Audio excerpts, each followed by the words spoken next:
All right, hello and welcome to another episode of Same Blood, where we have conversations with people. And today, I am talking with Armand Anderson. Thank you so much for being on the show. I appreciate you having me. All right, so you on Instagram, if people look you up, they look up Mr. Self-Love, correct? Yeah, I'm glad you brought that up because if they searched Armand Anderson, probably won't find me. Right. So you have to look for Mr. Self-Love, but you've got, I think, over 22,000 followers on Instagram, so there's a few people know who you are on there. Yeah, absolutely. We're growing. Very cool. All right, so we like to start these podcasts off with a handful of favorites, and then we'll get into some more, some more serious questions. We can talk about some stuff that's going on. But the first question I have for you is, do you have a favorite snack? And if you do, what is it? Wow, favorite snack. I'm going to take you to the airplane. I travel quite often. This year, obviously, has not been such a traveling year. But I would have to say pretzels and a ginger ale. Okay, yeah, that is definitely an airplane snack. That's great. Normally... That might be a plug for Southwest, but anyways. Right, no, absolutely. But you know what? I know exactly, and I know exactly the type of pretzels you're talking about. I can almost taste them right now. Normally, we'll actually have the snacks, and when people are in studio, we'll actually sit down and we'll have a snack at the start of the podcast. But obviously, you are in California, correct? I am. All right, and I'm in Texas. So, okay, pretzels and what was the drink again? It was, I want to say Sprite, ginger but it's ale. not. Right, it's the ginger ale. Okay. Close enough. That works. All right. So that's that's such an airplane snack. I love it. Okay. All right. So the next favorite is, do you have a favorite movie? And I like to ask this question this way. There might be a movie that you like watching, but it's like more intense. Maybe you don't want to have it's more emotionally involved. So the real question is there a movie that if it's on TV or you see it, you're going to stop down and watch it most of the time? You know, so like that type of favorite movie. Yeah, I would say Hitch with Will Smith and Eva Mendes, for the reason that, what I am really focused on in my life right now is helping great people find love after they've really invested in themselves. And, the irony of that movie is he's made out to seem like a bad guy, but ultimately is trying to help the good guy, find genuine love. Right. And that's a really good movie. I think it's an underrated movie. Now, I don't know anybody who hates that movie, but I just don't think it gets talked about enough. No, it's one of those movies you see on TBS every weekend and it never goes away. But yeah, but it's a good one. Yeah, absolutely. I like it. Okay, are you a sports fan at all? I am. Ironically, it's been 10 years. Lakers finally won. Right. And the Dodgers won. Mm-hmm. And possibly people who don't like LA will put an asterisk on both because it happened in a pandemic year. Right. But so you are Lakers, you are LA team. Those are your teams. Those are your favorite teams. You're not a fan of somebody else living in LA? No, I grew up Kobe Bryant fan my whole life, and I think all any of us wanted this year was for them to win, and regardless of how they won in a bubble in Orlando, they brought it home. The asterisk thing to me is always interesting because it's not like any team had a big advantage because of the bubble. It's like everybody was in the same situation. It's not like, I don't know. I feel like in a regular year, even baseball regular year, it's like, well, certain teams have an advantage to begin with. They've got bigger payrolls and all the rest of it. Like there's always different things. So, but they all had to deal with the bubble. They all had to deal with COVID. So I know there'll be an asterisk, but I don't know. I don't really feel like there should be. You still had to beat everybody, right? I think they underestimate being away from family for 2-3 months and being in that environment, what it may do psychologically as well. Mm-hmm. I know Paul George, who plays for the Clippers, he had a little bit of that, and it affected his play. So I think, like you said, everybody went through the exact same experience, and ultimately, I think it's fair competition at the end of the day. Yeah, absolutely. Well, and also, who knows what these sports are going to look like next year or the year after. So it might be an asterisk for like a several year period of well, I don't know if any of these count or they all count, and just get over it. Yeah, so I lived in LA for 3 years, and I went to a handful of Dodgers games. I didn't go to any Lakers games, but I did go to a few Dodgers games. I've got a Dodgers jersey, so they always have kind of a soft spot. And I like Clayton Kershaw a lot. He's a Texas guy, so I was happy he won, especially because the Rangers are terrible this year. And, and the Mavericks weren't going to win, though they did it. Pretty good run. Okay, so there's some favorites. Like I said, we like to hit a couple of those, let people get to know you just a little bit. Now, I do want to ask you, you grew up in LA, but is that where you were born? Is that where you're originally from? I was born in Scottsdale, Arizona. My mother is from Iran.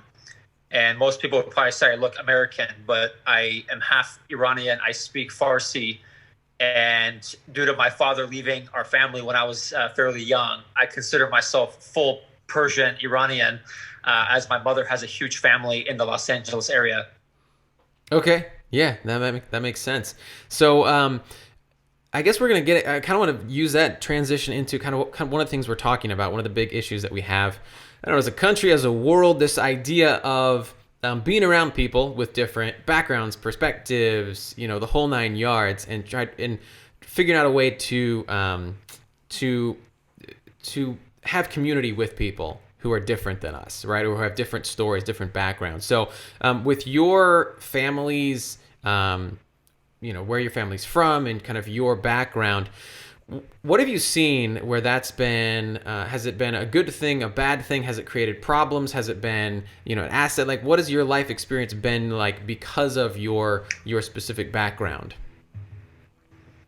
Yeah, ironically, in my junior year of high school, I was bullied on multiple occasions, but primarily because they thought I was Muslim. And this was back in the MySpace days. I'm kind of dating myself here. But they did everything like put a turban on my head and Photoshop pictures and, all that kind of stuff. Ultimately, I had, thankfully, the awareness that it wasn't about me. Um, and it just taught me that there's some type of pain, right? Like there wouldn't be hate. We're all equal at the end of the day. And just because you may see something on TV doesn't mean, someone who comes from the same culture, may be that way, or, things like that. So one of my mentors, he always said, Armand, don't just listen, but listen to learn. And so the people that are different than myself, I've always taken that perspective of, trying to listen to learn, because there are things that we don't know about another culture, about other people and what their upbringing was like. It's ultimately easier to, place an assumption or a judgment rather than open your mind, which I understand is difficult when, you might be raised in a certain bubble, if you will, that, you're led to believe one thing and one thing only. So it's hard to change your paradigm if that was your only paradigm into your 30s or 40s for some people, right?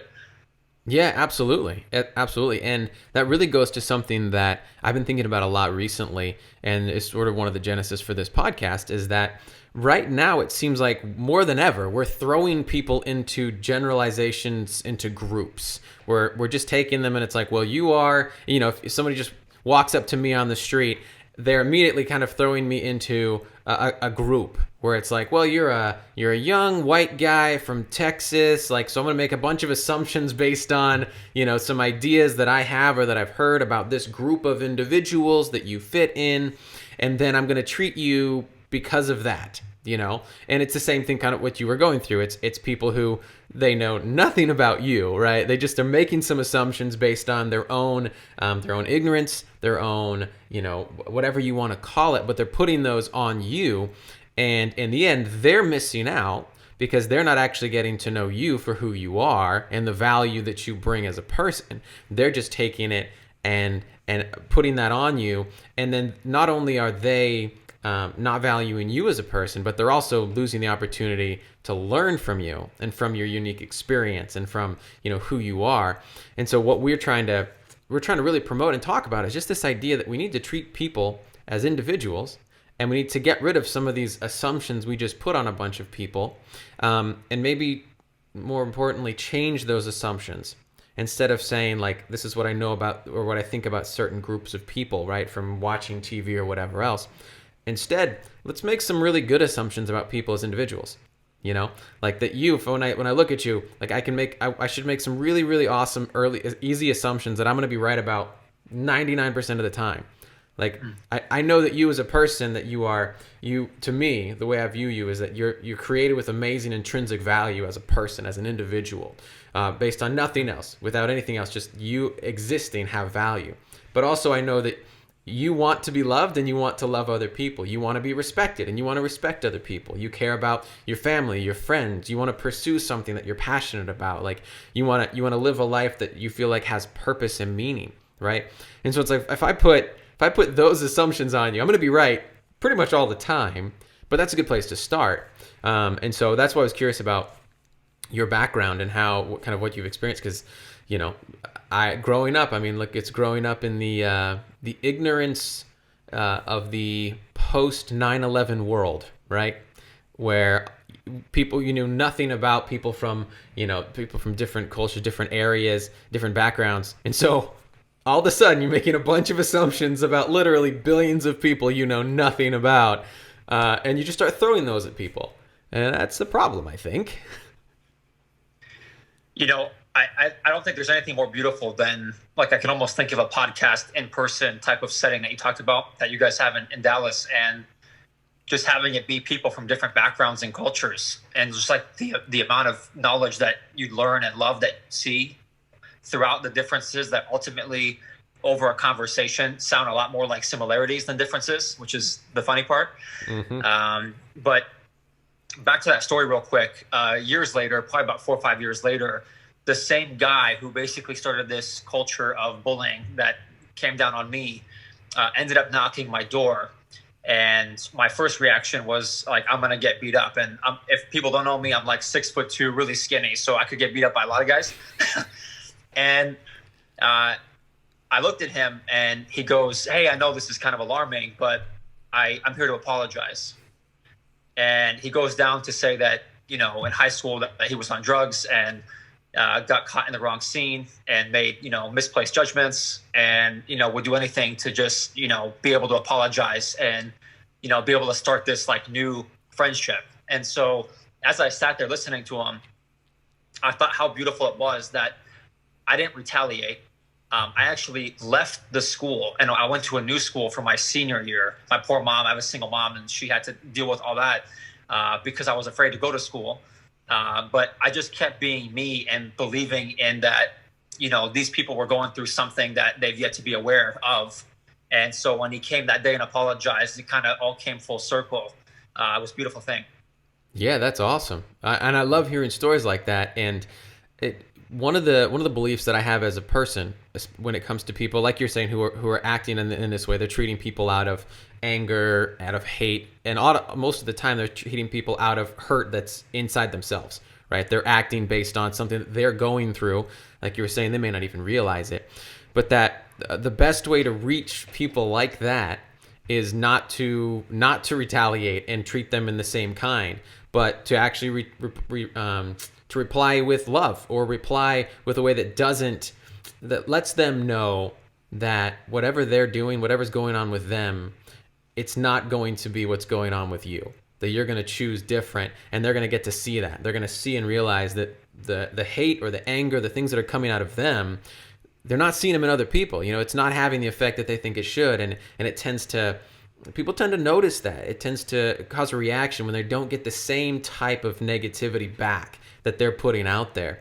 But when you meet that kind of anger, ignorance, but that in kind, oftentimes people just get more entrenched. They dig in. They're like, well, great. Well, now we got to fight here. It's like it feeds it. And but I feel like that's what we're doing right now. We're just feeding a lot of this. We're feeding it so much. And so the question is, what do you think we need to do right now? How do we break this cycle of feeding this continual this cycle of getting angry, and then just it's this yelling, this fighting, this attacking each other? Yeah, well, I think especially in 2020, it kind of took a turn again due to cancel culture. I don't even think I knew of the terminology in 2019, cancel culture. So that's what's easy. I have a book coming out in February, and the first chapter is called Betterness Over Bitterness. Bitterness is always the easier decision because it doesn't require you to become better. right? Looking Mm-hmm. within, as you mentioned earlier, is more difficult, but it'll always lead to better. And I look at the quote by Buddha. It goes something to the extent of, when there's no enemy within, there's no enemy on the outside. And so I look at it as, it's so easy to want to retaliate and speak versus just sit with it for a second and think before you act out. And you said something so powerful, which is, I believe when, whether it's bullying or, a misplaced judgment upon you, without retaliation, I believe it gives somebody even more so the ability to self-reflect, because it never feels good hating on somebody. It never feels good, misplacing judgment for yourself, right? And so I think, especially in 2020, patience. I think, togetherness. We're all equal at the end of the day, and that's.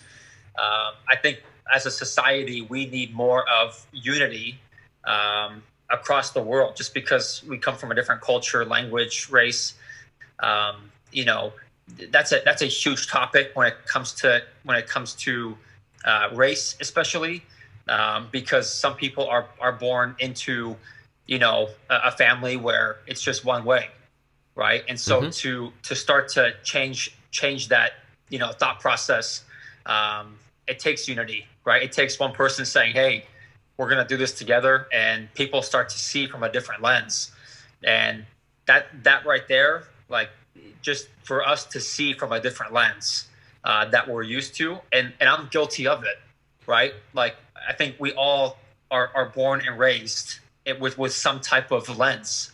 And so it's like, hey, what's going to happen to me? I'm not going to die if I just put on another lens. And I look at this from a different perspective, and what can I learn? Who can I become? And I even look at little things like, my girlfriend, soon fiance, Linda. She is a lot different than I, and has different interests than I, right? And for me to put on a different lens and look at her interests, like art and macrame, she does weaving, and get behind her and support, all that she loves, although I may not understand it like my interests, is, again, just putting on another lens to be interested.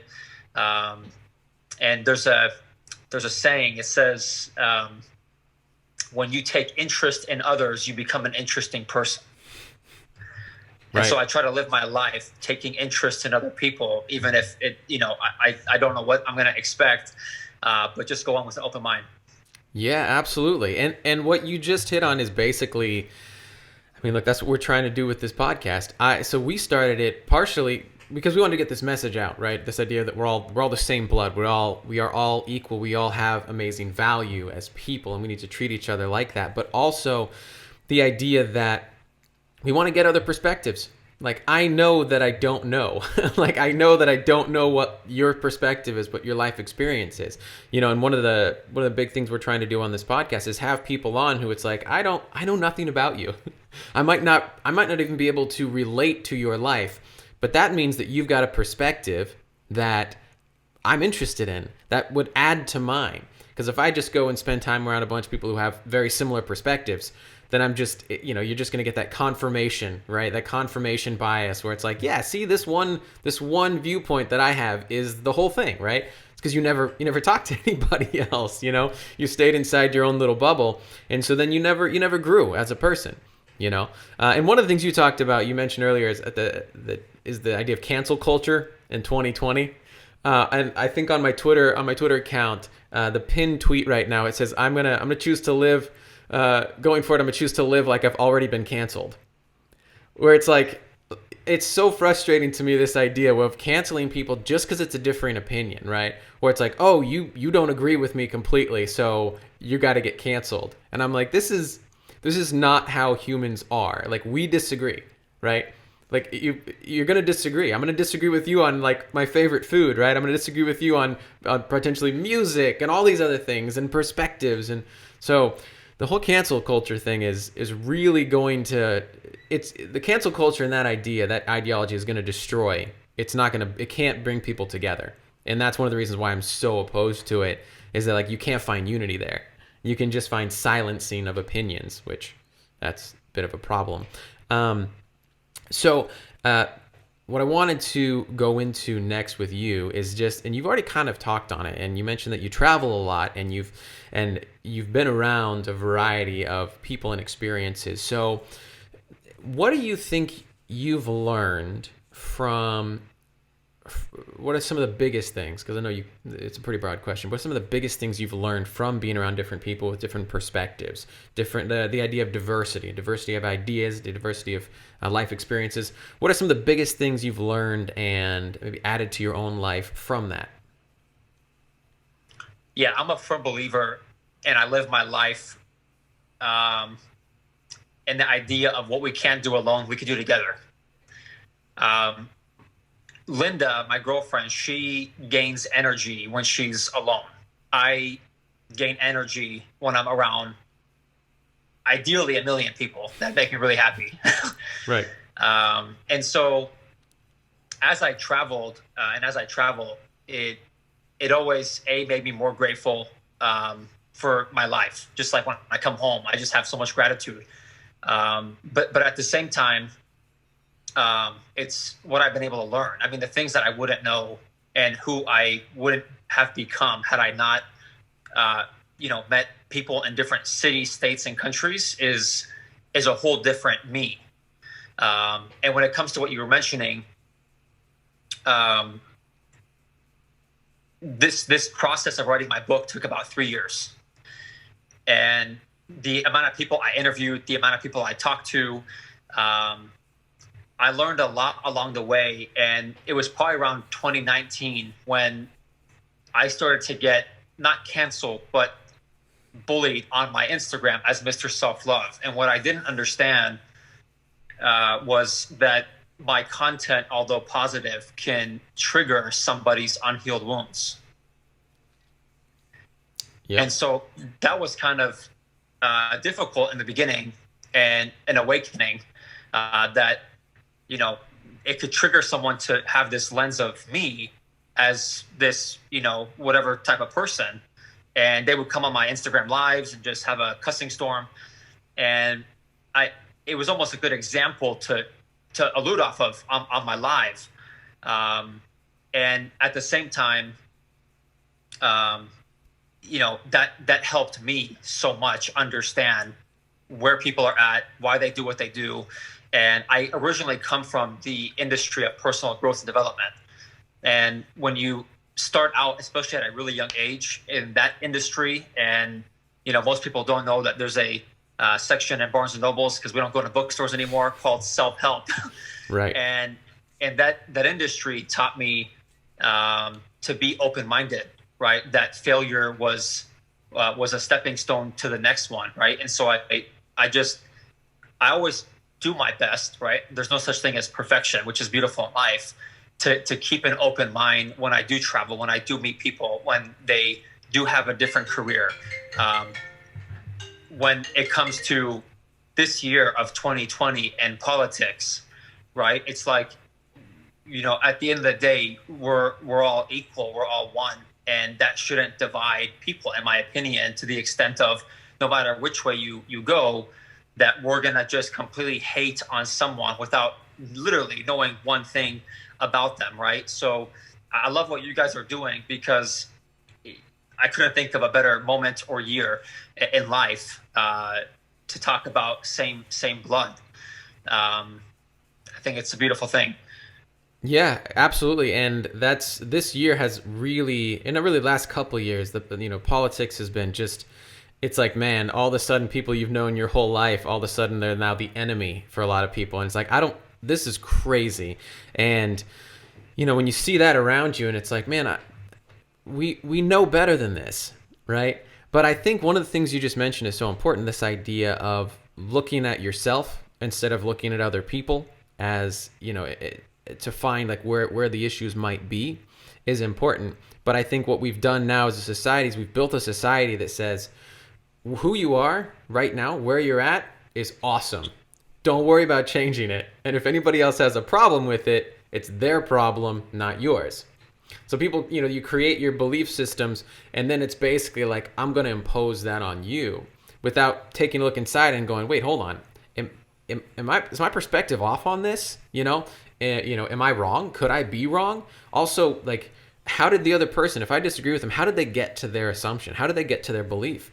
Because they may have gotten there in the most honest, genuine way possible. They just came to a different conclusion, which means that we can disagree, but I can also give that person the grace to say, look, you got there the same way I did as far as what we're looking for. We just ended up at different places. So let's talk about that. And that's something that's really been frustrating to me about politics, is that it's like this year you picking a side, and then it's basically, if you fell on this side, then you're now all of these negative things. That's who you are. You got there because you hate these groups of people, and if you voted for this side, it's because you hated all of these groups of people. And it's like, I've met a lot of people. I know people who voted all sorts of different ways, and what I've found is that more often than not, people voted for who they voted for because they love their families, because they want the opportunity to be successful, because they're voting for what they believe is the best future for the country and for as many people as possible in the country. Like, they're getting there from the same thing. They just have different perspectives on the best way to get there. But it's like, nope. You hate all of these people, or you hate all of these people. That's the only reason you would ever do anything. And it's like, wait, this is insane. You can't live this way. Like, I don't love pizza because I hate every other food and I think it's evil. I just like pizza. Like, I like it because it tastes good, and like, it works, and this is what I think is good. But like, doesn't mean if you like something else it's because you just hate pizza. No, it's you got there because this is what what you like or what you don't like. I don't know. It's crazy, the assumptions we're making about other people right now, and it's really not healthy. The irony of it all is you just broke down something so complex into pizza. And that says a lot, right? That we're at this place where you can, see all this complexity and then break it down to an analogy of, just because you like pizza, it doesn't mean that you don't like, right, Persian food, American, whatever, right? Right. And that's how it should be. And I think it goes back to, again, listening to learn, right? It doesn't mean that you may agree with it, right? And that's okay. There's people that don't agree with me being Mr. Self-Love, number one. Some people don't agree with my content, again, although it's positive and trying to help people. And that's okay, right? Right. Yeah, absolutely. And that's another thing that we really need to get back to, this idea of we can agree to disagree, still respect each other, right? Like, I love when I get to have conversations with people that I disagree with, but it doesn't escalate, where it just stays between, like, let's just have an exchange of ideas. Let's just talk. And your perspective might be different than mine. And that is okay, because I'm going to respect you. I still want to go get food later. I still want to hang out. Let's be like best friends, because let's bounce things off of each other. There's an idea, an idea in the Bible talks about, like, iron sharpening iron, right? Which is this idea of, like, you work off of each other, you work off of people, you learn, you etch away at the things that aren't what they need to be with each other. But you do that by going up against things, right? You don't just do that. You don't do that by just having nothing but things you agree with and people who think the exact same way you do. You don't get sharper that way. It doesn't happen. And so you need that. You need those other opinions. All right, so what do you think? If you're going to give somebody advice, right? Somebody's watching this, right? So, and they know, man, I am a part of this angry world where we're just screaming at each other. So what do you think? What's a piece of advice that somebody could do today, tomorrow? What's something they could do to help them get out of that cycle and just change perspective? Well, it's funny you use those words, because I have a company called Today Not Tomorrow. There you go. And I would say to look within. You touched on this a little bit. And the reason I say look within is because one of the biggest things I learned in my life from a book by Melanie Beattie called Codependent No More, How to Stop Controlling Others and Start Caring for Yourself, was a book that came very timely in my life at 18 when I was in my first relationship and codependent. Um, was realizing that the only people we can truly save is ourselves. And I understood that not as we can't help somebody else, right? Because we can. But at the end of the day, a better version of us is going to lead by example in a greater way than losing ourselves and trying to, right, alter someone's mind, want something for them that they don't want. Um, Kind of like when I was in my deepest, darkest time, I was 23, living in LA, in a toxic, abusive relationship where my ex was actually abusing me physically. And you don't usually hear this from a man's perspective. And all my sister and my mother wanted for me was to obviously remove myself from the situation, right? They saw me have panic attack after panic attack, and just totally lose sight of myself. And they told me, Armand, you deserve better. Armand, this, that, the other. But at the end of the day, the fascinating thing about life is that nobody can rob or steal or live our experience and journey for us that we have to go through. And that's kind of painful, right? Like they had to see kind of a dark side for about a year and a half that I lived. But I started to believe that instead of trying to have this person see what you see or do what you do or right go down that path, better for me to look within and see how can I become better? How can I lead by example to the point where someone would look at my actions and say, wow, like that's awesome. That's respectable. Right. I like that based off of the actions and not the words. Words are power, but I always even tell Linda in our relationship, from day one, I said, no matter what comes out of my mouth, right, look at my actions. Yeah, absolutely. And that is I think one of the most important things in the world right now is that we have to take a look at our own motivations, our own inside, like who we are, what's driving us, and then make sure that that's what it needs to be. Because if it's not, then we're going to be a mess, and then we're going to spread our mess to everyone else, which seems to be what's happening. A lot of hurting people, a lot of messy people are taking their mess and they're throwing it on everybody else, and it's not working out super well. Okay, so in a nutshell, right? And I think we've already kind of covered this multiple ways, but what do you think is your personal purpose? I'll give you a really clear picture of this. 8 months ago, I was sitting in a cafe, a random cold night in California. We don't get many of those. And sitting outside of a cafe, there was no one there except Linda and I. And she was recording me on her phone without me knowing. And she asked me this question. She said, Armand, why self-love? Why Mr. Self-Love? And what she kind of knew but didn't know fully, I was ready to just drop everything and not release my book, not finish it, not pursue this life. And my response to her asking me why was, I don't want people to be hurting in silence without them knowing that there's someone or somewhere to go to that's a safe place for them to release that. And the reason being, I was that person where I was hurting so deeply, right? Doubting my faith, doubting myself, had this specific self-image of myself.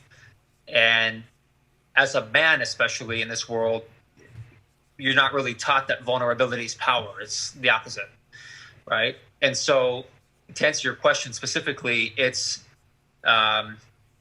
really living on purpose and having a safe place for people to go to so they don't hurt in silence any longer. Because I think it's a very fragile place when you're hurting and you feel like you can't talk to anybody because maybe culturally it's not what you do. In fact, in my culture, when I said I want to go to therapy, I was 18. My mother, who I love dearly, she's my life. She said, "You're perfect. You don't need therapy." And I checked in therapy next morning once I heard that response, because I knew that wasn't the case. but I was so ready to just release what I had held inside, and I just ideally want to create that place for people. Yeah, no, that's great, and I think that more people need that. They need a place where they can just open up and let everything out. Not just keep it inside, not let it bubble up, and um, you know, yeah. Well, awesome. Thank you so much for hopping on this call. Before we talked, I literally knew basically nothing about you. My sister, you ran into my sister in Dallas, my sister Gabby. Shout out Gabby. She's the reason for most of the people we have on the podcast because she meets all these people all over the place.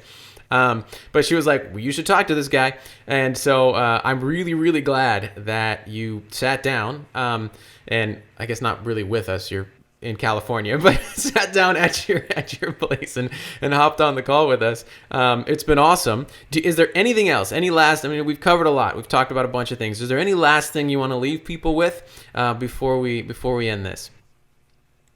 Yeah, on the topic of looking within and self-love, I would say to leave off with this, that self-love is the cure to self-hate. It's the beginning of our self-healing and the end of our self-destruction. Okay. I like it. That's a good way to look at it. Good way to approach it. Awesome. Well, Armand, thank you so much for being on the podcast. Again, on Instagram is Mr. Self-Love.